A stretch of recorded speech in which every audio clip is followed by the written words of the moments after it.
Yeah.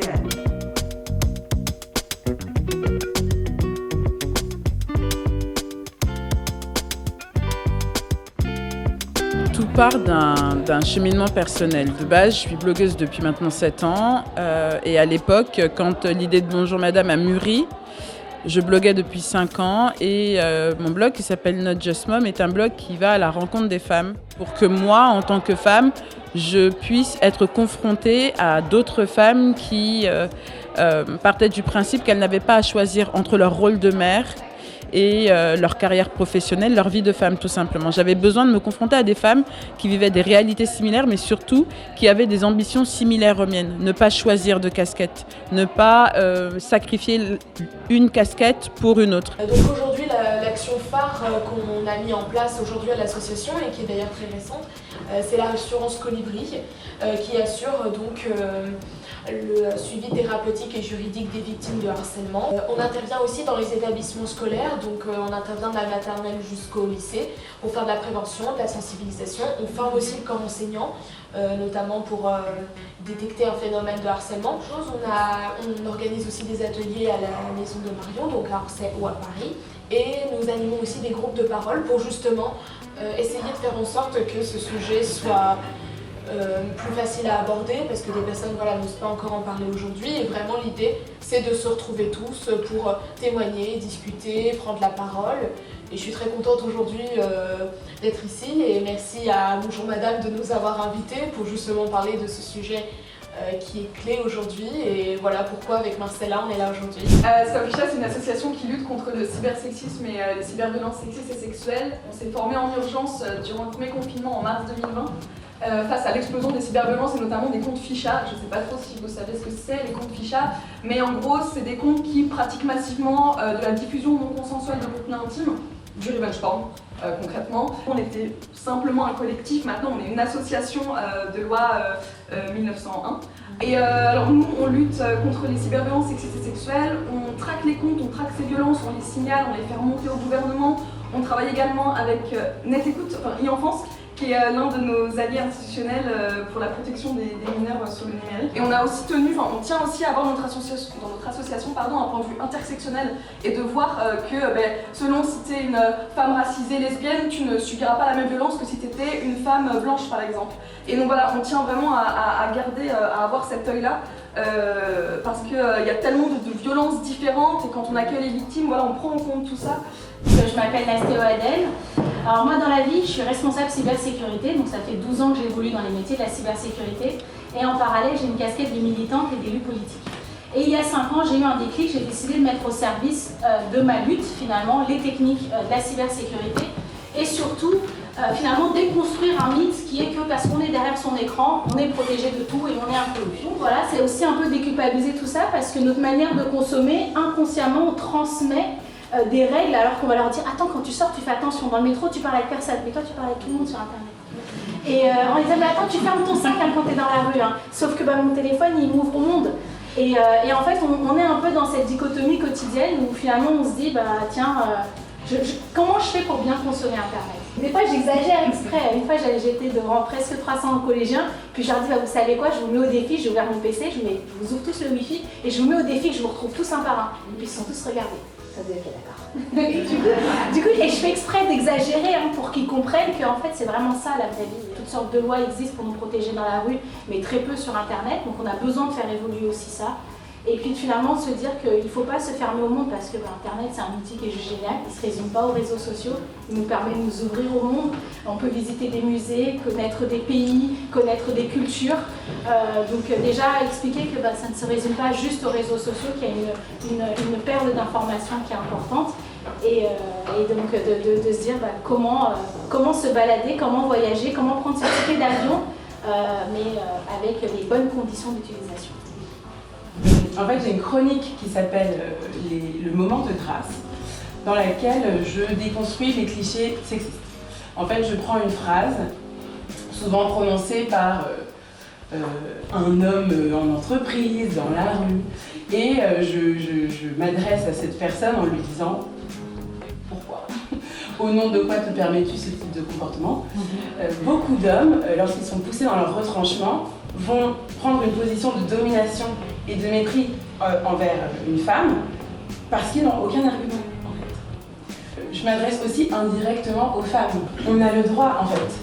On a le droit de trouver que ce n'est pas normal, on a le droit d'être en colère, on a le droit de dire stop, et on subit des micro ou même des macro-agressions en permanence qui ont été complètement normalisées, et moi ça me dépasse.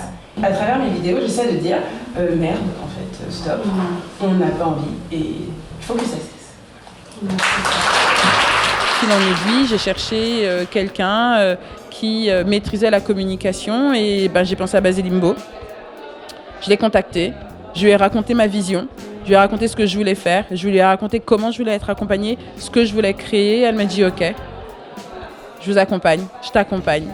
Et donc du coup est né Bonjour Madame. Le nom Bonjour Madame, il vient de quoi? Dans la vie, je suis infirmière libérale et je cherchais un nom. À ce moment-là, je reçois un appel d'une patiente. Donc naturellement, je dis Bonjour Madame et je reçois un deuxième appel. Bonjour Madame. Et mon mari me dit mais c'est ce que tu dis le plus dans la journée. Il dit pourquoi tu appellerais pas cet événement Bonjour Madame? Parce que le fait de le mettre au singulier déjà, ça permet à chacune de se sentir importante. Ça personnalise chaque bonjour. Je suis très ancrée culture française. J'aime tout ce qui est art de vivre, décoration, vous pouvez le voir. Donc du coup, ça rentrait totalement dans mes codes. Je trouvais le titre très chic. Et en plus de ça, quand il me l'a dit, c'est arrivé comme une évidence. Donc je me suis dit, ouais, ça va s'appeler Bonjour Madame. J'ai décidé, de par le fait que j'étais congolaise, de par aussi le fait d'entendre les récits aussi un peu de la communauté congolaise, bien sûr, je connaissais le travail du docteur Mukwege et j'avais envie justement de me dire, allons-y, travaillons sur ces questions de violence de guerre et notamment de violence en République démocratique du Congo. C'était ma manière à moi de me rapprocher aussi de ma congolité, si on peut dire, de me rapprocher de mon père, de son histoire. J'ai vraiment travaillé sur la prise en charge des femmes victimes du viol de guerre par les professionnels, à la fois en France et en RDC. Vraiment, l'enjeu aujourd'hui, c'est vraiment pour nous en tout cas, c'est vraiment de réussir à déployer un peu notre thérapie dans différents centres en France. Aujourd'hui, la limite, elle est un peu plus humaine parce qu'on va dire qu'on est 2 binômes. Donc en fait, nos ateliers, ce que je vous disais tout à l'heure, c'est 2 heures, mais c'est 2 personnes qui vont les co-animer. Donc il y a une personne qui va être experte en danse et une autre personne qui va être experte en prise en charge des femmes. Toujours dans cette idée finalement, ce que j'ai dit tout à l'heure, de complémentarité, de pluridisciplinarité, c'est-à-dire de vraiment permettre à ce qu'il y ait 2 personnes qui puissent co-animer. Et donc l'enjeu pour nous derrière, c'est vraiment de pouvoir former d'autres personnes.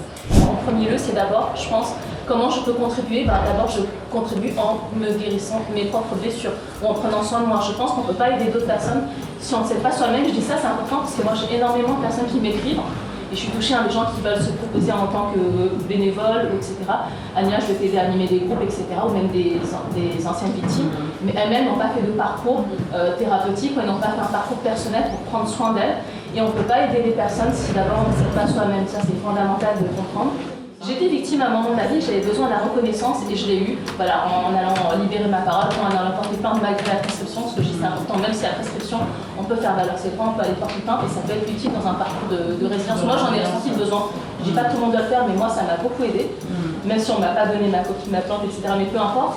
Mais après un moment, quand on m'a donné, c'est paradoxal, la reconnaissance de mon patent statut de victime, je me suis dit, mais ok, tout le monde me donne ce statut, mais est-ce que moi, j'ai envie de le garder à vie? Et je me suis dit, en fait, non, c'était un point de départ. Aujourd'hui, je l'ai. Je suis très contente qu'on reconnaisse ce statut de victime, mais finalement, je ne me vois plus comme victime parce que je choisis d'avancer. Je choisis de vivre, non plus de survivre.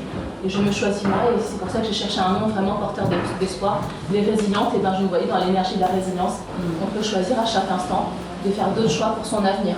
Tout ce qui existe, je peux vous dire, c'est la parole. Que les discours qui ont existé, qui continuent d'exister, oui, nous reconnaissons que les violences basées sur le genre existent, oui, c'est la Journée internationale des droits des femmes, oui, c'est la Journée internationale de l'excision, malheureusement, aucun acte n'est fait après. Mais la solution, c'est quoi aujourd'hui? Je me dis, il faut que nos États s'inspirent des autres États qui ont réussi à finir avec les VBG, à finir avec l'excision.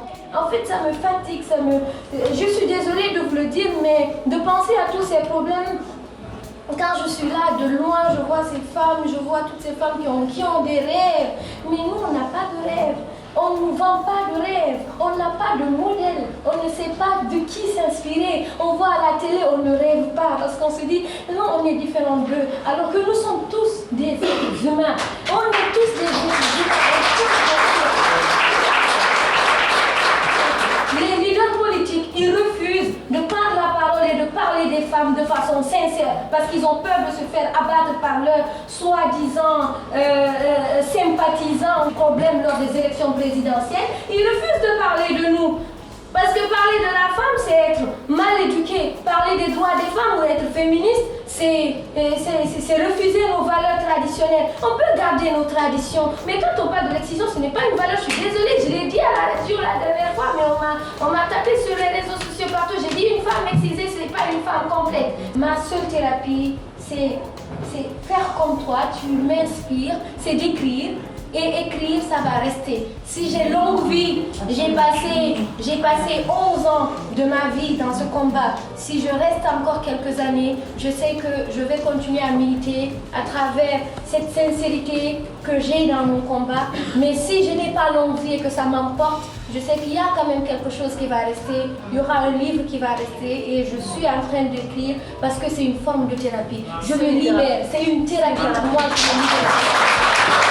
Vraiment, ce que je veux, c'est qu'à la fin de la journée, toutes les femmes qui ont été présentes se disent que, ok, j'ai peut-être pleuré, parce que c'est sûr que, on a déjà pleuré ce matin, que ça va pleurer, mais surtout que je sors de là en déjà ayant plus de connaissances et surtout en étant armée, en sachant où je vais, en sachant quoi dire, en sachant qui appeler. C'est l'histoire de notre vie, tout comme l'empowerment, la confiance en soi.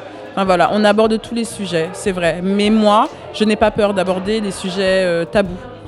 Je n'ai pas peur et c'est utile et important pour la femme que je suis et pour la mère que je suis.